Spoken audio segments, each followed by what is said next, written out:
La urbanización en los barrios populares en nuestro país sigue siendo uno de los desafíos pendientes. Si bien en el último año hubo un avance en las obras en más de 400 barrios y asentamientos, aún falta y mucho para poder cubrir las necesidades de miles que esperan por el inicio de estos proyectos.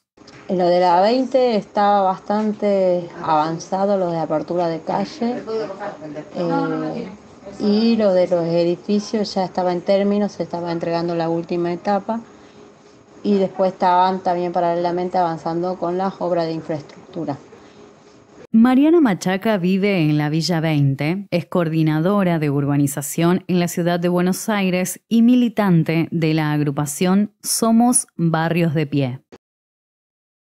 Y lo demás en general, sé que la situación de los barrios, o sea, no hubo un avance de obras en ciudad, sí específicamente por terminar de complementar estos procesos, ¿viste?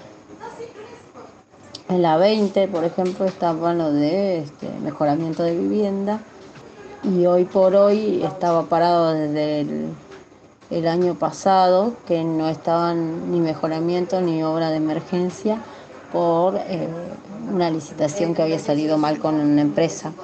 Teníamos que ver si para mediados de año puede retomarse eso, porque era un trabajo que le podían abrir a las cooperativas del barrio para poder efectuar esta obra, ¿viste? En la ciudad de Buenos Aires, desde el año 2016, se vienen desarrollando proyectos de urbanización en 4 de los 50 barrios populares, relevados según el Registro Nacional de Barrios Populares, RENAVAP. Entre ellos se encuentra el barrio Mujica y Rodrigo Bueno, la Villa 20 y el Playón de Chacarita. Y después lo de la infraestructura es algo que cambia totalmente la calidad de vida para todos los habitantes de estas villas, pero es un proceso muy peleado, es un proceso de muchos años.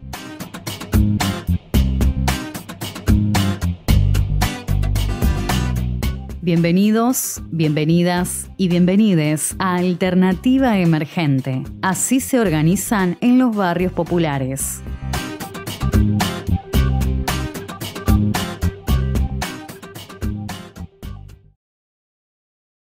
Por lo que sí sale cada rato, por ejemplo, desde las legislaturas, son proyectos que intervienen estas villas por dicho proceso. Hace poquito salió una que nosotros denominamos la Ley Pharmacity. Mariana hace mención a la Ley Pharmacity, uno de los últimos proyectos que el PRO en la ciudad de Buenos Aires aprobó para darle beneficios a grandes empresas con la excusa de impulsar la actividad productiva en los barrios. Si se instalan grandes empresas en estos 4 barrios, obtienen como beneficios descuentos importantes en los impuestos de ingresos brutos. Esta iniciativa se decidió sin audiencias ni discusión en las mesas de gestión participativa de los barrios populares.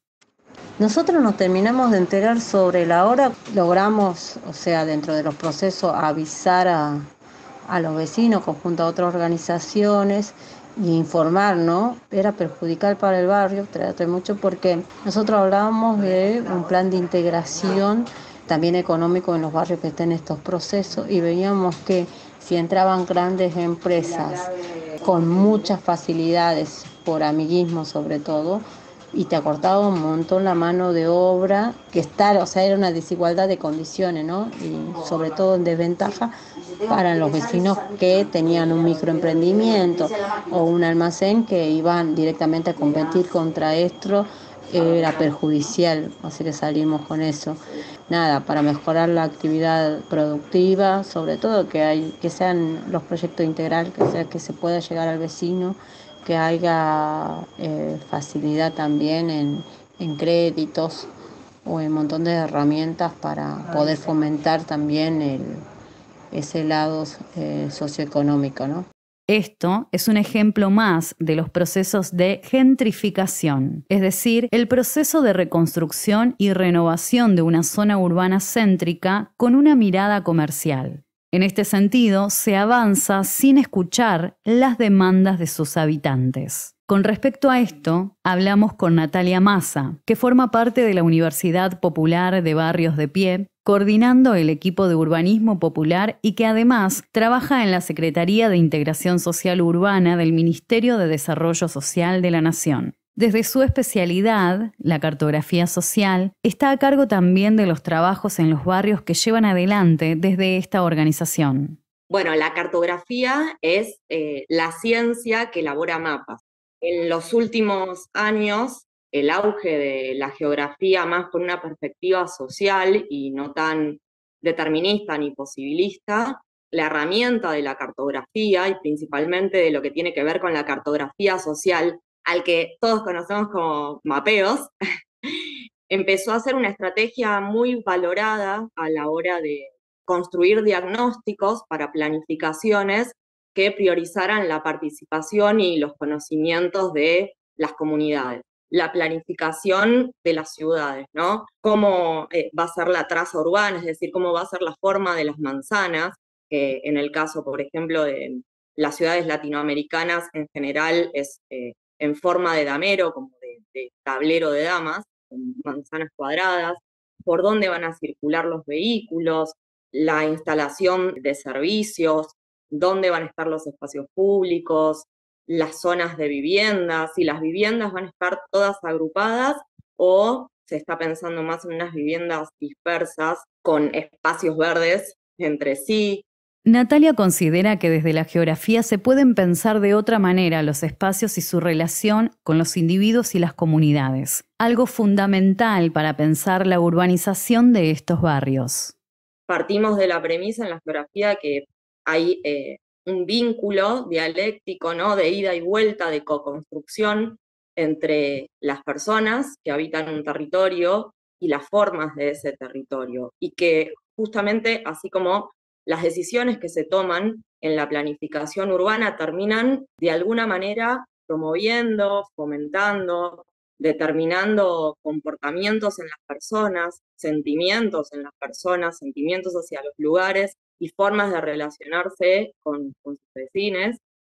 Una de las críticas al proyecto de urbanización que se está llevando a cabo en la ciudad de Buenos Aires es la relación que tiene con el negocio inmobiliario, característico de la gestión de la ciudad. La urbanización de la Villa 20 dialoga con la venta de departamentos de lo que fue la Villa Olímpica construida para, justamente, los Juegos Olímpicos de la Juventud. El playón de Chacarita acompaña la renovación edilicia que impulsa el nuevo código urbanístico de la ciudad y la urbanización en el barrio Mujica y Rodrigo Bueno se inserta en el marco de negocios inmobiliarios en la zona costera. Queda a futuro comprobar lo genuino de este proyecto o su aporte al desarrollo del mercado inmobiliario tan expandido a lo largo de la ciudad. En ese marco es fundamental entender el enfoque desde donde se busca sostener o llevar adelante estos proyectos vinculados a los beneficios orientados a la comunidad por sobre el mercado. Si esas decisiones están tomadas en base a la generación de ganancias, esas decisiones las toma el mercado, justamente lo que prioriza es la generación de capital, la circulación de los bienes y no el bienestar de las personas. Entonces, justamente teniendo en cuenta que la idea de la integración sociourbana de los barrios populares tiene que despojarse de esa mirada capitalista del urbanismo y centrarse en el bienestar de las personas y sobre todo desde una perspectiva comunitaria, ¿no? Partiendo de la base de que una persona es feliz cuando se vincula con otras personas. A la hora de hablar del bienestar, Mariana analiza el mensaje que escucha constantemente desde los medios sobre cómo viven en los barrios populares. Los medios te dicen, no pagan nada cuando el costo es la propia vida del vecino. Y los procesos, la lucha de todos los procesos y la participación real existe de parte de los vecinos para mejorar la calidad de vida, y sabemos que la calidad de vida va a ser abrir calle, poner un número, tener una buena red local, tener agua corriente y que hay que pagarlo, y ningún vecino se resiste a eso. No se resiste a tener todas estas posibilidades que Si la lucha continúa a largos tiempos, me parece que va a haber mejoras de estas realidades, pero por la lucha organizada, no por voluntad del mismo gobierno que hoy por hoy excava y que deja mucho que desear en cuanto realmente quieren que estos procesos sean integrales. Sobre este escenario, Natalia cuenta cuál es el trabajo que realizan en la Secretaría de Integración Sociourbana y cuál es la planificación que tienen para incidir en ese bienestar y poder garantizar los derechos. Desde la Secretaría de Integración Sociourbana, las posibilidades de mejoramientos en los barrios populares se centran principalmente en el acceso a los servicios, agua, gas, electricidad, en la regularización dominial, es decir, la seguridad que brinda a una familia que no tiene un título de propiedad el poder tener un certificado de vivienda familiar, que es lo que extiende la Secretaría, que justamente lo que permite es no solo poder acceder a servicios, incluso poder acceder al servicio de Internet, que aunque todavía pareciera que cuando uno lo menciona parece, ¿no?, algo menor, cuando ya sabemos que es una necesidad básica, sino también evitar desalojos, tener una herramienta, un documento que permita evitar desalojos. También los mejoramientos en las viviendas, ¿no?, más allá de la instalación de servicios, mejoramientos en términos de ampliaciones, mejorar los pisos, los revoques exteriores, las aberturas, las coberturas de techo, y hay una cuarta pata, digamos, de estos, el número de programas que hay es muy variado, pero todas giran en torno, digamos, a algunas de estas 4 líneas de mejoramiento. Y el último es justamente el de mejoramiento de espacios públicos, veredas, arbolados, mejoramiento de espacios deportivos o de espacios verdes. En síntesis, ese sería un poco el margen de obras que se pueden hacer desde la Secretaría para el mejoramiento de los barrios. Gracias al trabajo de las organizaciones sociales y al de las campañas para hacer visible esta problemática, en el año 2016 comenzó un relevamiento a nivel nacional sobre la cantidad de barrios populares. El primer registro terminó con el conteo de 4.400 barrios a nivel nacional, con una fuerte concentración en las afueras de las ciudades más grandes. Hoy, con la situación que vivió nuestro país y que sigue padeciendo, potenciado por las consecuencias de la pandemia, ese número aumentó.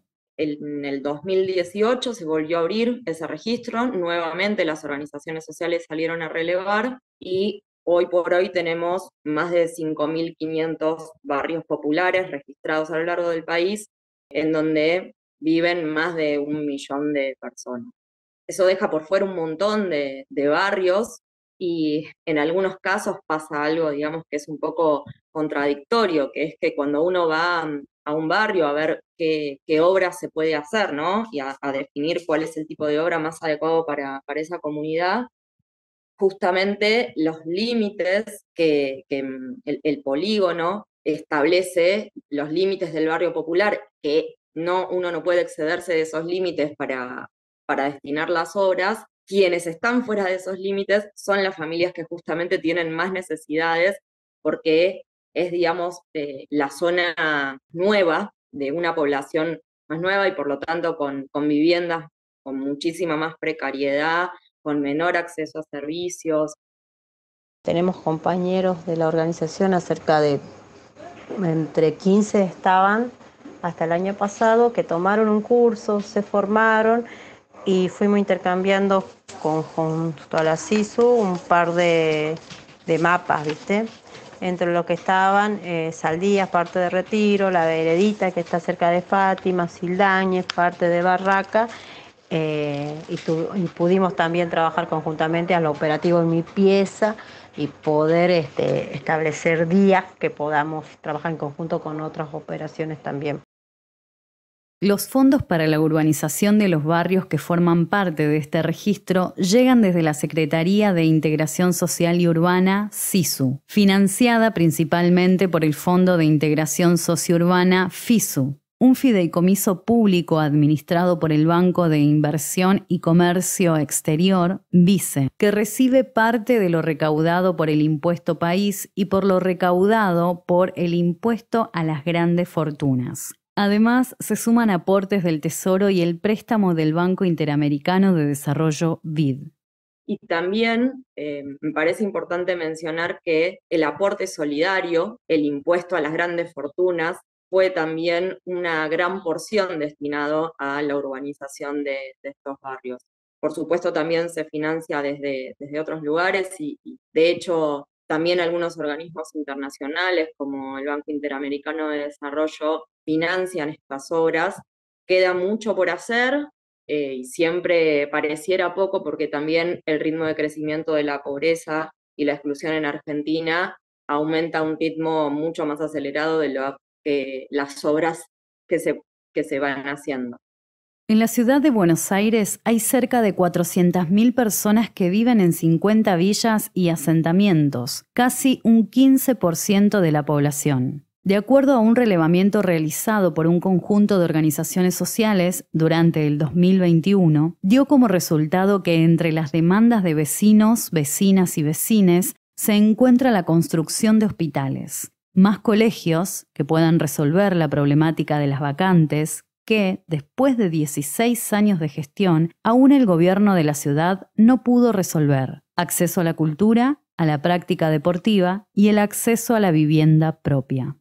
Hicieron departamentos nuevos, en malas calidades y con muchos reclamos algunos, y después en su mayoría tapan y hacen un retroceso de que, como dice Barrera, los mismos departamentos están siendo Barrera en la 20, Papa Francisco tapó a toda Villa 20. Viene con ese plan hace años, lo mismo pasó en Soldati, la 21-24, o sea, en Chacarita también hicieron departamentos. Se están tirando, pero las casas, pero lo que vos ves a simple vista es el paredón que tapa. O sea, me parece que si quieren realmente romper esa barrera, no se rompe una barrera tapando, va, en mi punto personal, ¿no? En este sentido, Mariana cuenta cómo se está desarrollando la urbanización en estos barrios, con construcciones que funcionan más como barreras que como parte de un proyecto de integración. Yo creo que la integración tiene que ser participativa en todo sentido, que se ha demostrado que cuando los vecinos intervienen en los procesos y dan otras perspectivas a los desarrollos en sí, ¿no? En este sentido. Y después que tiene que tener muchas cosas para que sea integral. No solo, aperturas de calle, no solo hacer viviendas, sino pasa mucho más de eso porque venimos con una sociedad que solo el hecho por vivir en una villa a veces hasta te condicionaba bastante tener un laburo, ¿no? Solo por vivir. Entonces me parece que tiene que ir de la mano de eso también. Sobre este punto, Natalia profundiza en cómo repercute este aspecto en la planificación de estos proyectos.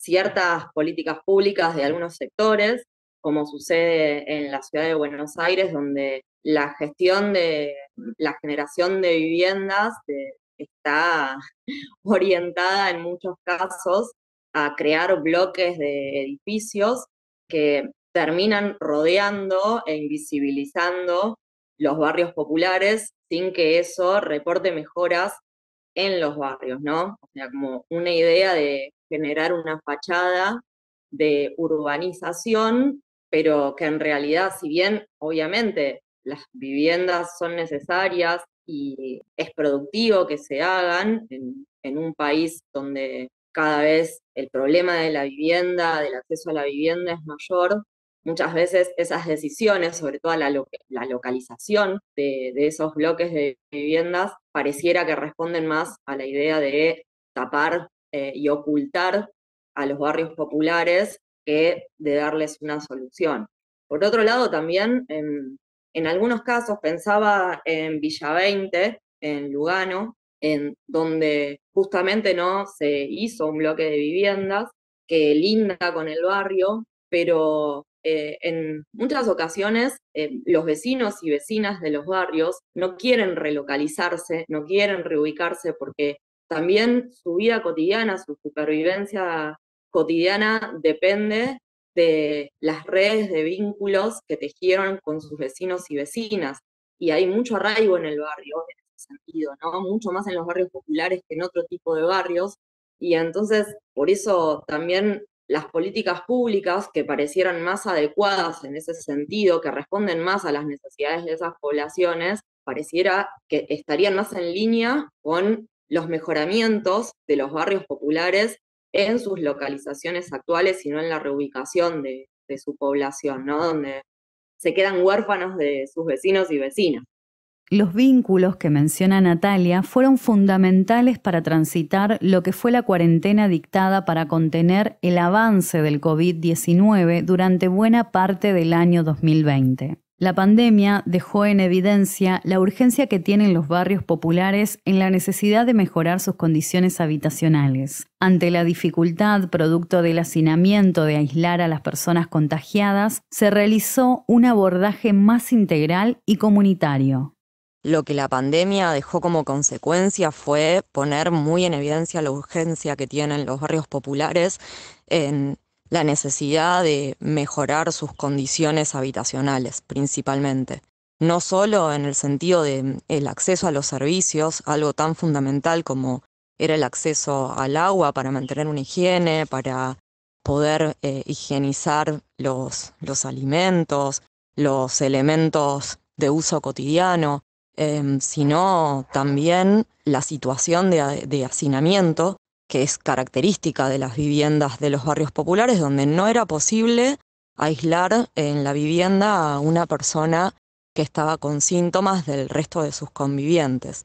Y sí, creo que fue una política muy atinada entender a los barrios populares como un núcleo de aislamiento en sí mismo, ¿no? En los barrios populares, a diferencia de otros barrios, el aislamiento preventivo y obligatorio no se realizaba en las viviendas, sino que comprendía al total del barrio, es decir, que las personas podían circular en el espacio público en el marco de los límites del barrio, entendido como una unidad habitacional, ¿no? En ese sentido, creo que justamente fue una decisión muy acertada del gobierno nacional porque comprendió que la vida en los barrios no es posible sin los vínculos sociales. Durante ese tiempo se hizo visible la importancia y relevancia de los trabajos de cuidado, estructura principal para la supervivencia de estos territorios.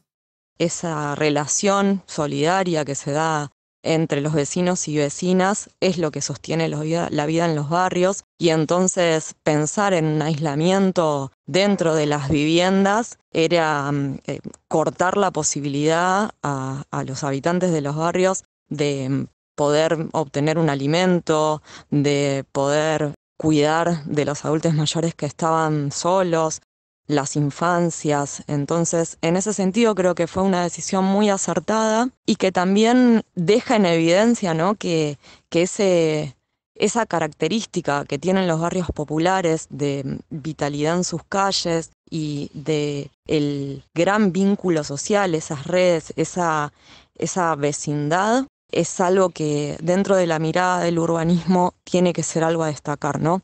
Que dentro de la planificación urbana de los barrios populares no solo hay que mirar sus deficiencias, sino también esas características que las distinguen de otros barrios, pero que son justamente fortalezas que tienen, ¿no? Tanto la vitalidad de los barrios, como entendida como la afluencia de personas en el espacio público, sino también la sociabilidad barrial, el hecho de contar con vecinos y vecinas para pedir ayuda y también para ayudar, el poder caminar por la calle y encontrarse constantemente con personas conocidas, cosa que muchas veces no sucede en otros tipos de barrios y que es una característica que el urbanismo actual está buscando recomponer en las principales ciudades del mundo, donde las gestiones municipales están invirtiendo millones de dólares en recuperar esa vitalidad urbana y esa vecindad. La urbanización de estos barrios y el acceso a la vivienda es un desafío no solo de nuestro país, sino que es una problemática que cuesta abordar y darle una solución, la gran preocupación de todos los gobiernos del mundo. Como comentó Natalia, el ritmo con el cual crecen los asentamientos y el surgimiento de estos barrios no para. Y es necesario poder dar respuestas más rápidas e integrales que puedan garantizar derechos básicos habitacionales. Un lugar en una villa no es lugar para vivir. Vos tenés en cuenta que en la villa existe mucho el hacinamiento. Eso te trae muchas consecuencias de salud, como la tuberculosis. Cuando pasó la pandemia, incluso en las villas más pobladas, recuerdo la 31, la 2024 y tercera villa fue la 20, por donde fueron los masivos los contagios de COVID. Y después que la mayoría de las villas, las casas, están en peligro de derrumbe. También hay una contaminación en los suelos y eso no son cosas que se muestran en los medios. En la actualidad, se vuelve urgente poner en práctica políticas que garanticen derechos, pero que perduren en el tiempo, que sea una política de Estado que no dependa del gobierno de turno, que se desarrolle con perspectivas que beneficien a las comunidades y que se alejen de los intereses del mercado inmobiliario que solo persiguen sus propios intereses y ganancias. Las políticas públicas que no pueden dejar de estar en agenda es, en primer lugar, la ampliación del RENAVAP, de los barrios que contiene el Registro Nacional de Barrios Populares, para ampliar también la posibilidad de que los vecinos y las vecinas puedan acceder cada vez más a esas necesidades tan urgentes de mejoramiento de sus viviendas, de acceso a los servicios, de regularización dominial. No puede pensarse una mejora en la situación de los barrios populares sin apostar a una redistribución de la tierra, ¿no? O sea, cómo pensar una solución para el problema de la vivienda tan creciente sin pensar en una redistribución más equitativa de la tierra. Por otro lado, es necesario fortalecer y ampliar la posibilidad de que más familias accedan a los programas que tiene la Secretaría de Integración Sociourbana, y que la urbanización, sobre todo, el pensar cómo planificar los barrios, no puede dejar de escindirse de la mirada capitalista y patriarcal del urbanismo, ¿no? Es necesario que el urbanismo esté pensado desde una perspectiva de género, desde una perspectiva comunitaria, justamente que promueva los lazos entre los vecinos y las vecinas, desde una perspectiva de cuidados, porque una ciudad, un barrio que esté pensado para facilitar, para apoyar las tareas de cuidado, es un barrio y una ciudad que mejora la vida de todos sus habitantes, no solo de las personas cuidadoras. Alternativa Emergente es un podcast de Enfoque Popular. Podés escuchar este y otros episodios en enfoquepopular.com. Luis Peláez participó en la producción, guión y edición. Malena Castro en producción, guión y voz. Gracias por escucharnos. Nos encontramos en la próxima edición.